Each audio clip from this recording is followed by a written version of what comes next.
Louisiana is following the trend of anti-worker legislation in southern Republican states with a slew of anti-worker laws that would outlaw collective bargaining, loosen child labor laws, and more.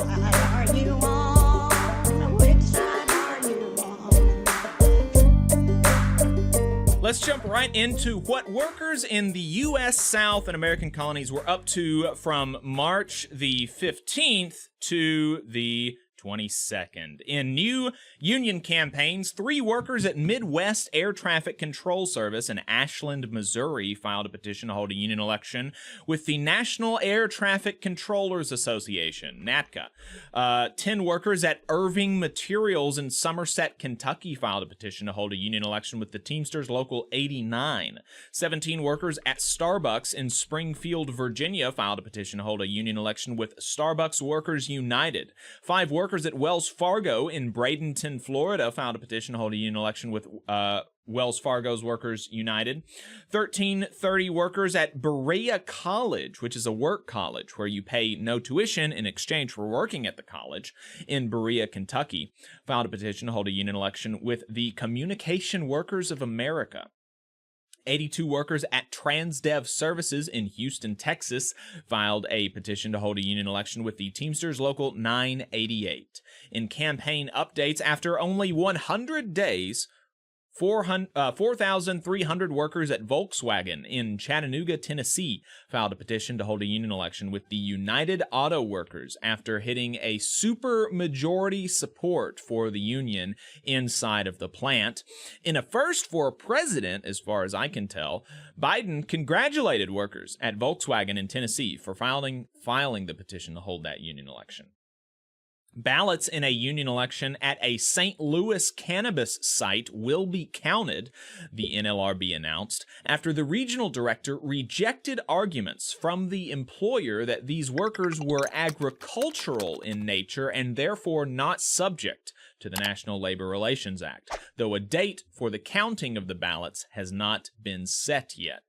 In election results, 400 workers at the United Football League in Arlington, Texas, withdrew their petition for a union election with the United Steelworkers, USW Local 9004, as did 160 workers at L'Herbage Casino Hotel in Baton Rouge, Louisiana.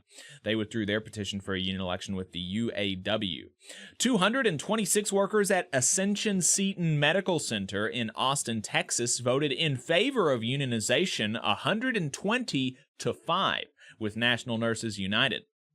51 workers at SP Plus Corporation in St. Rose, Louisiana, voted in favor of unionization 39 to 12 with the Amalgamated Transit Union, ATU, Division 1535. 2 workers at TV Oil and Gas in Winfield, West Virginia, voted against unionization with the USW unanimously, 0 to 2.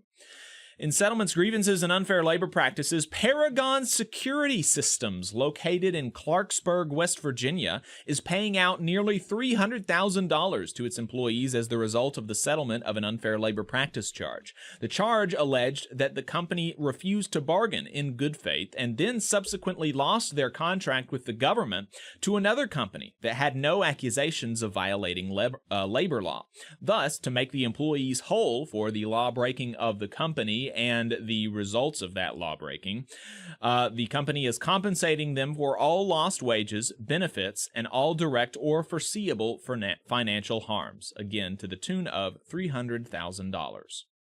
NLRB Region 9 Director filed a complaint alleging that Trader Joe's threatened employees in Louisville, Kentucky with loss of pay raises and flexibility if they voted for union representation, and interrogated employees about union support. NLRB Region 10 Director filed a complaint alleging that Walmart in South Carolina issued, quote, warnings and sent an employee home for engaging in concerted activities with other employees for the purposes of mutual aid and protection, and failed and refused to move, quote, occurrences, which are attendance points, from an employee's personnel file because the employees filed board charges, among other things. Hey, 5 seconds, just wanted to say that this is only possible because of our donors. If you want to see more of this, then consider donating yourself at tvlr.fm/donate. In strikes and bargaining updates, newly organized administrative and specialist workers at the UPS Louisville Centennial Hub, LCH, unanimously ratified an addendum agreement on Sunday to classify their jobs under the UPS Teamsters National Master Agreement, propelling forward a national campaign to organize up to 5,000 administrative and specialist employees at other UPS facilities nationwide. Teamsters Local 688 at Gray Bar in St. Louis, Missouri are still on strike, as are Teamsters at Molson Coors. They are still calling for a boycott of the brand. In politics and legislation, Texas Attorney General Ken Paxton is trying to shut down the Annunciation House, a faith-based nonprofit that has been a transitional housing charity for almost 50 years for migrants crossing into the U.S. through El Paso. But he loves religious freedom. National Nurses United, among others, has condemned the attacks. Senator Sherrod Brown reintroduced the VA Employees Fairness Act, which would expand collective bargaining rights to some currently restricted nurses and other clinical professionals at the VA. The United Steelworkers endorsed President Biden's re-election bid. The endorsement comes less than a week after Biden came out in opposition to the purchase of U.S. steel by Nippon. Nicole Berner, former general counsel for the Service Employees International Union, has been confirmed to a lifetime appointment on the Fourth Circuit Court of Appeals the same week that a nominee with corporate ties was denied their appointment in what some are calling a sea change. The EPA last week announced a rule that would loosen regulations on gas cars with support from the UAW, with the union saying that the new standards are, quote, more feasible, while reiterating that they support a transition to renewable energy, but emphasizing that the transition to cleaner technologies cannot be used to intensify the global race to the bottom through offshoring and low wages. $8.5 billion will be given to Intel as part of the CHIPS Act, a recent announcement revealed last week, and the Biden administration has said they, quote, expect Intel to respect the rights of their workers to organize. CWA, in a statement, said, high expectations, however, are not enough.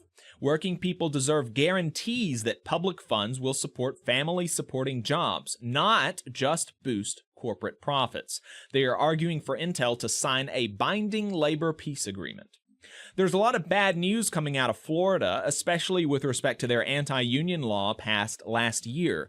We spoke to Florida reporter McKenna Schuler about this extensively last week, but the news is not all bad, with some local unions reporting members being spurred to support their union in greater numbers than ever before, including CWA Local 3122 members at the Florida Keys Aqueduct Authority. The fiscal year 24 minibus was released and passed late last night, and the American Federation of Government Employees took issue in particular with parts of the funding bill that seek to curtail telework usage. Alabama State Senator Arthur Orr has introduced a bill that would prohibit state subsidies from being given to employers who voluntarily recognize their workers' union. The bill has passed into law in Tennessee and just last week was signed into law in Georgia, but is almost certainly illegitimate because it preempts the National Labor Relations Act and will certainly be challenged based on those grounds. Alabama State Senator Troy Stubbs introduced a bill that would make it more difficult for workers to win workers' compensation cases regarding asbestos. Meanwhile, the EPA nationwide has finally issued a rule to complete the ban on asbestos production. The AFL-CIO applauded the EPA's move. Louisiana is following the trend of anti-worker legislation in southern Republican states, with a slew of anti-worker laws being proposed this year now that they have achieved a Republican trifecta that had long been warded off by Democratic Governor John Bel Edwards. Laws that would outlaw collective bargaining, loosen child labor laws, make it more difficult for workers to access workers' comp benefits, and more are on the table. After bad faith negotiations with a community coalition around a community benefits agreement for a new stadium for the Kansas City Royals, the community coalition has backed out of negotiations due to the lack of progress and is encouraging their members and others in the community to vote against giving the Royals the requested $1.7 billion in taxpayer subsidies for the stadium. United Campus Workers, CWA, are pushing for a living wage at Jacksonville State University in Alabama and are asking allies to sign a petition to support their fight.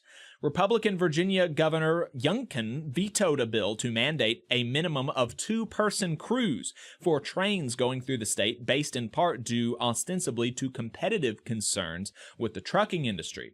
As Railroad Workers United put it in their newsletter, the idea that 440 truckloads being transported by a single train with a minimum of two-person crews instead of one would somehow make railroads less competitive with trucking doesn't wash.